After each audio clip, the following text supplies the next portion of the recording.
Hello and welcome back to my channel. My name is Judy and I love travel, history, and finding out how we humans and our environments interact. Venice is a gorgeous city, an important port, and a cultural, trade, and economic hub in the northern part of the Italian peninsula.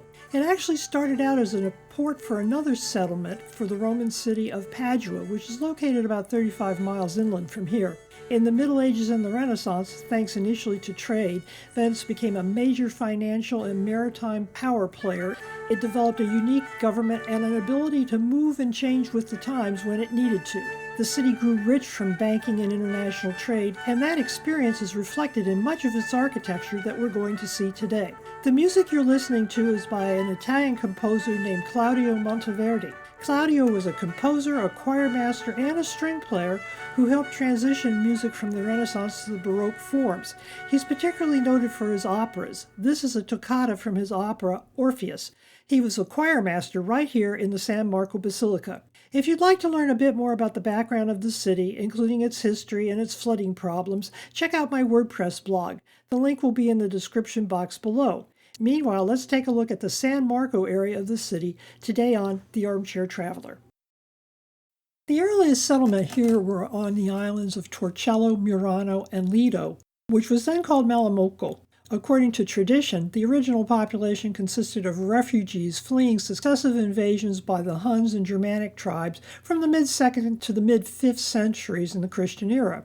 These refugees came from nearby Roman cities like Padua, Treviso, Altino, and Concordia, as well as from the undefended countryside. Venice's traditional founding date, however, is in 421. It was established by authorities from Padua who wanted to create a trading post in the region. Padua is about 35 miles inland. The island Lido proved to be somewhat unsafe. The island and its famous beach is located at sea level and is also at the outside of the lagoon. Eventually, the Venetians moved to what we think of as the Big Island, which is actually a grouping quite a few smaller islands separated by canals and connected by bridges. To get anywhere in Venice, you're either going to walk or ride in a boat. There is no place for cars to drive, and bicycles are inconvenient. You'll be following, one way or another, canals and crossing bridges. The oldest and most famous of these is the Rialto Bridge, shown here, which connects the San Marco and San Polo sides of the canal. The first bridge here was actually called the Ponte della Moneta.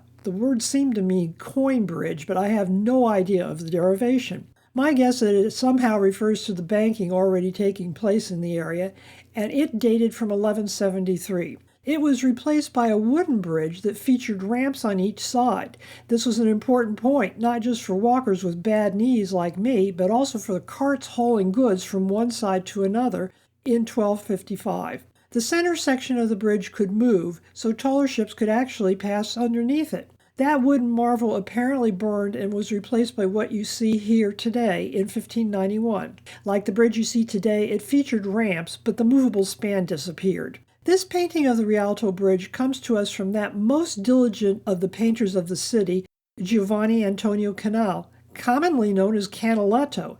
He was an Italian painter from this city and was considered an important member of the 18th century Venetian school. It shows us what the bridge looked like in 1726. When you look at a photograph, you can see how closely Canaletto captured the original. Unfortunately, modern Venetians aren't nearly as kind to would-be canal crossers in their most modern of bridges, located quite close to the train station and called the Constitution Bridge. This bridge rates high on my list for the most inept architecture on the planet. It was designed and assembled off-site, presumably to save money, and then hauled to this location and installed. I have no problem with that. It has all of the worst, most unfriendly features of any of the bridges in the city. Each side features steps, just deep enough to trip over and almost impossible for anyone with bad knees or anything heavy to move. And this includes not just luggage, but delivery crews to maneuver with their cart. The top features see-through glass, reportedly incredibly slippery when wet. Venice sits on a lagoon. Rain and fog is frequent, so the glass is always wet. The complaints must have rung out loudly enough to be heard all the way to the Lido. The Venetians paid a second architect a significant amount of change to design and install an elevator, which proved to be inadequate to the purpose and eventually had to be removed, presumably for a similar amount of money. In my opinion, this bridge has only one redeeming feature. It gets you from one side to the other. It isn't even pretty. However, I will admit there's no arguing about taste, and opinions can vary. This map, courtesy of Google Maps, shows us most of what I'm going to take you to see today. Notice that the Piazza San Marco doesn't sit directly on the waterfront. It's actually about 500 feet inland from the lagoon.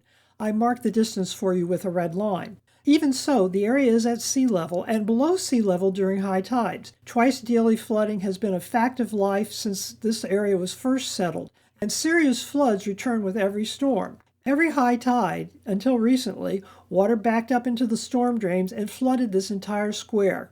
Picturesquely in some cases, but regular as clockwork. The Italians have a name for this. They call it aquavita, high water, and responded by using what we would think of as lawn chairs in front of the many restaurants and bars in the area, by stashing elevated platforms that they can deploy very quickly so people can walk above the water, and actually selling timetables so you'll know when you need to wear your booties.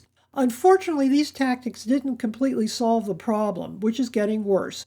Sea levels are rising, and the land area is actually subsiding slightly from a millennium of pumping fresh water out of the aquifers under the island. Big storms can and do breach the seawalls. Seawater in the lagoon backs up into the canals and spreads throughout large parts of the city. The daily water issue has been a fact of life as far back as the square existed. Once before, back in the midst of history, the Venetians tackled the flooding problems and threats from raiders by moving from Lido to Rialto. Later on, after the Rialto Bridge burnt to the ground, they moved to this square, and they took some more ambitious steps, including more drains and later on pumps. More recently, they developed a series of mobile gates that can be raised to temporarily protect the lagoon. If you'd like to learn more about the Mose project, check out my WordPress post. This painting by Canaletto, who we met earlier, shows you how he imagined San Marcos looked in the 1700s. Except for the fact that there are more visitors now, I think, and that the visitors now wear modern clothing, the view really hasn't changed at all. This is the absolute political center of the city, and everything revolves around it. In the background, you can even see the Basilica with its glorious Byzantine domes, beyond which is the lagoon, the sturdy brick-looking bell tower, and beyond the square, to the far right and in the background, the Ducal Palace, a little square, and the two famous columns of the lagoon. Almost all churches have some variety of bell tower. Sometimes they're big and integrated into the building itself, and other times they stand separately or are repurposed from an older structure. San Marco is no exception. This sturdy brick construction was originally placed in the area as part of the city fortifications, then repurposed as the Basilica was being constructed in the 10th century. It was completely rebuilt in the 16th century and stood proud and tall until 1902, when it collapsed into a pile of broken bricks. These two images give you an idea of the mess left behind when the tower collapsed in 1902. In a far more atmospheric painting by an American painter named Pinckney Marcius Simmons, you look from a vantage point on the Basilica itself. You can see the mess, but you can also see a couple of the famous San Marco horses, which we'll examine more closely a little later.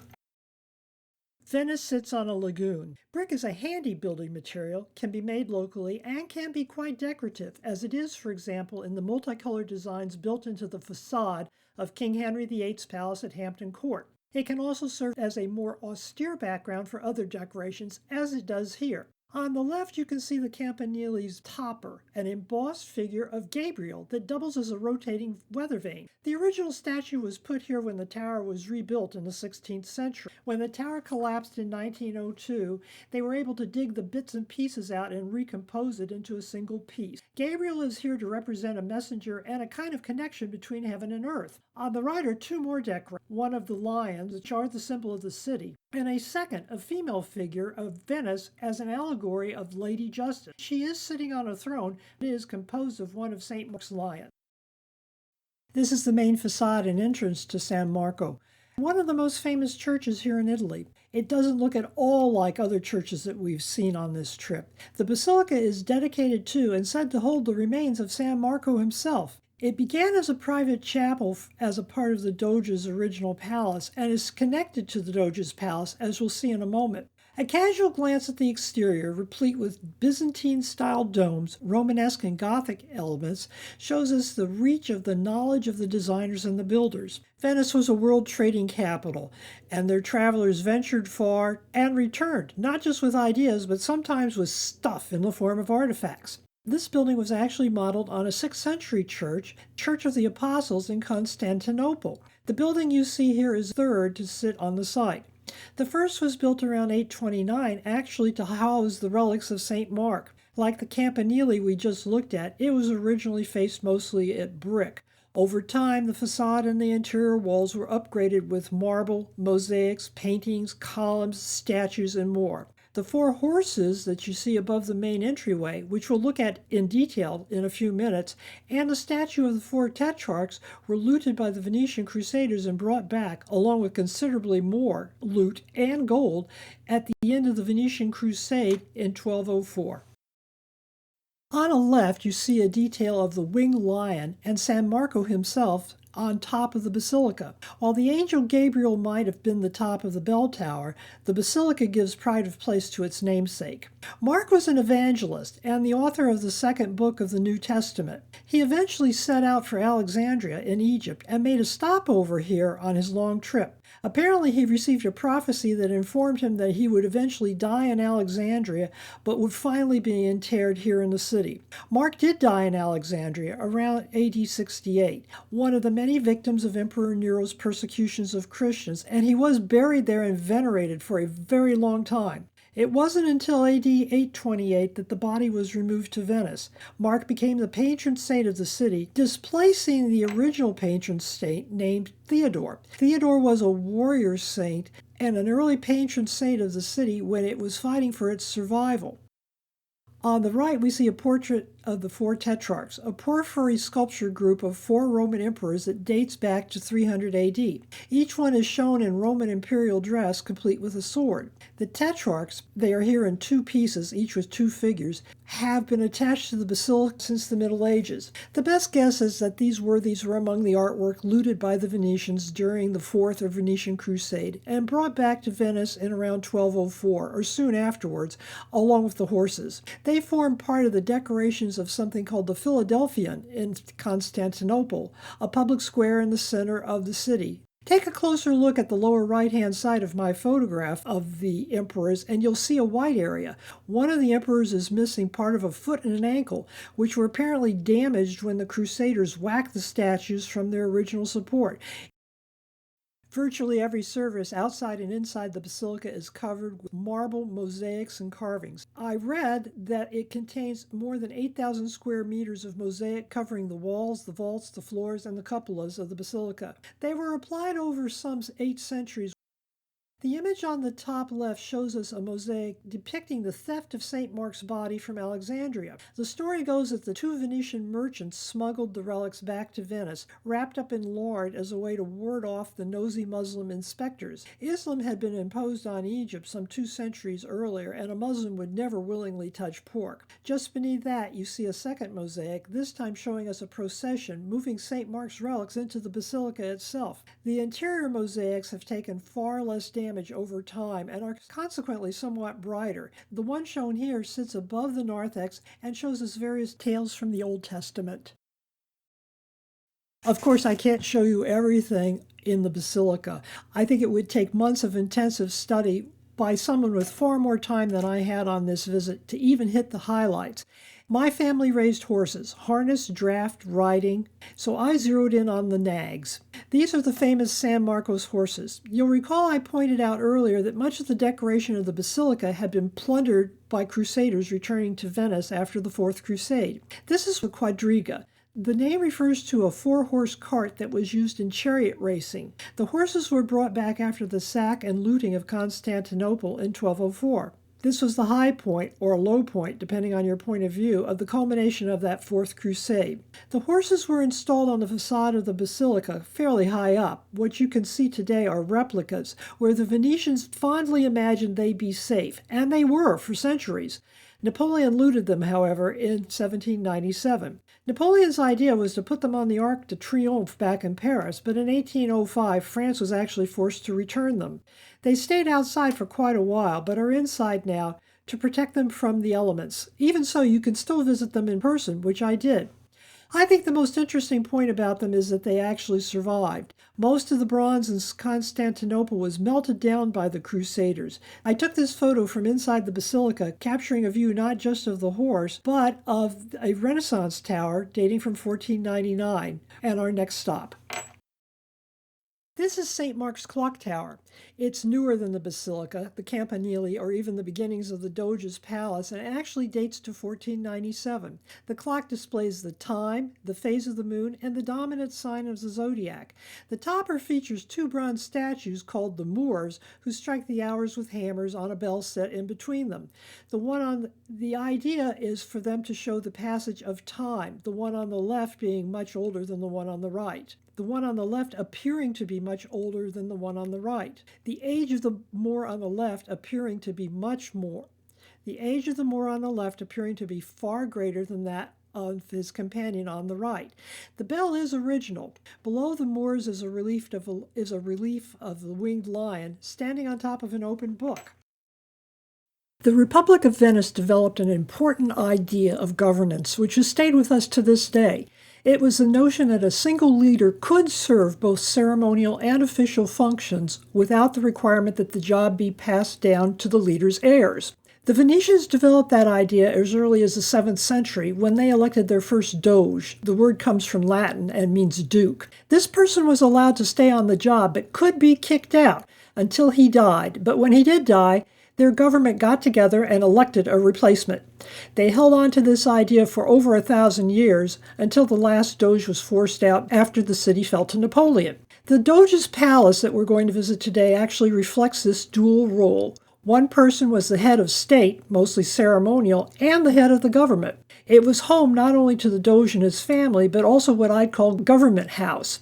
If you'd like to know more about the Doge and the U.S. Constitution, check out my post on WordPress. The address is in the information box below.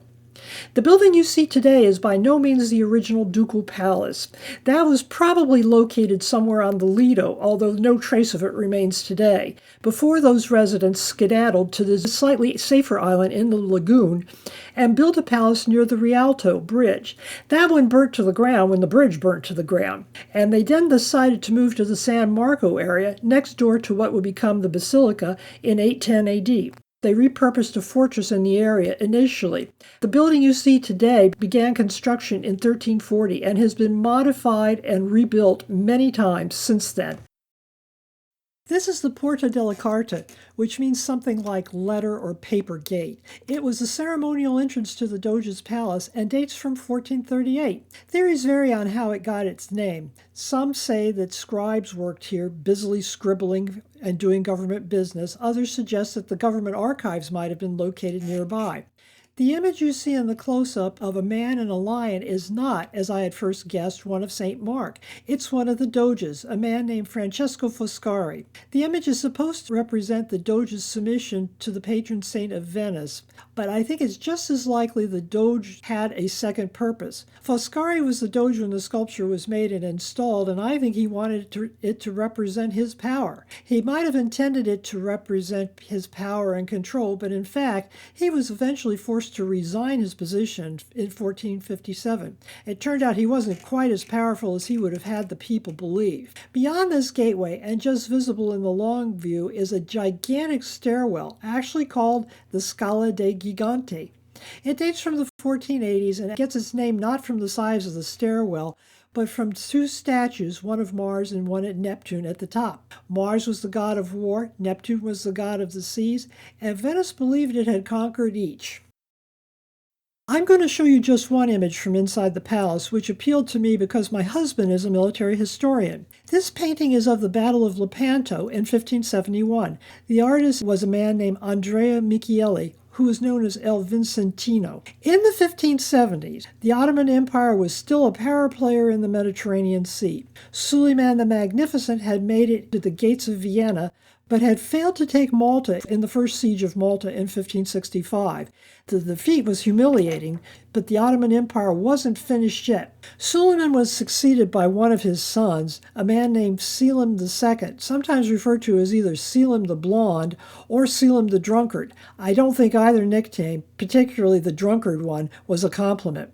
Alcohol is, of course, prohibited to devout Muslims. Selim was determined either to avenge his father's defeat or to make a name for himself, or perhaps the men who really ran the empire were determined to do it for him, with one last massive effort, which hit a wall at the Battle of Lepanto. Remember the name of Suleiman and the Great Siege because we'll visit some of the siege sites later on in our Adriatic cruise. This painting is much larger than the photograph suggests, is incredibly detailed, and gives us some idea of what this terrible battle must have looked like. More than 400 ships were involved. It was the largest naval battle since classical antiquity. It was also the last major battle fought mostly between rowing vessels. The Christian powers, including the Republic of Venice, marked the first triumph of a Christian naval force over a Turkish fleet in this battle. The victory was a turning point in a war that halted, at least temporarily, the Ottomans' naval dominance in the Mediterranean. It's time for us to leave St. Mark's Square, and I chose to exit via the Ponte delle Paglia, shown here. Notice that it's ramped and tourist-friendly.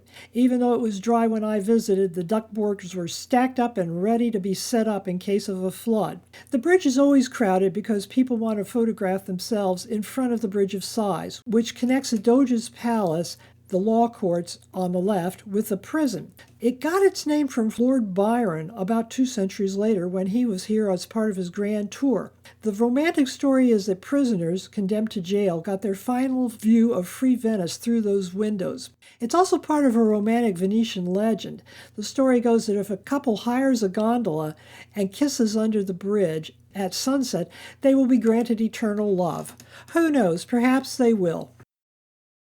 I hope you enjoyed our brief visit to the San Marco area of Venice. For our tour, we concentrated mostly on the highlights, but getting to and from them and my hotel meant I got to see a good bit more of the city. As I think it over, once I hit the mandatory high spots, which are always jammed with sightseers, I actually preferred to wander the smaller side streets, like this one bordering a small canal. Venice was the departure point on my Adriatic cruise. Come back next time and we'll hit the next stop here on the Armchair Traveler.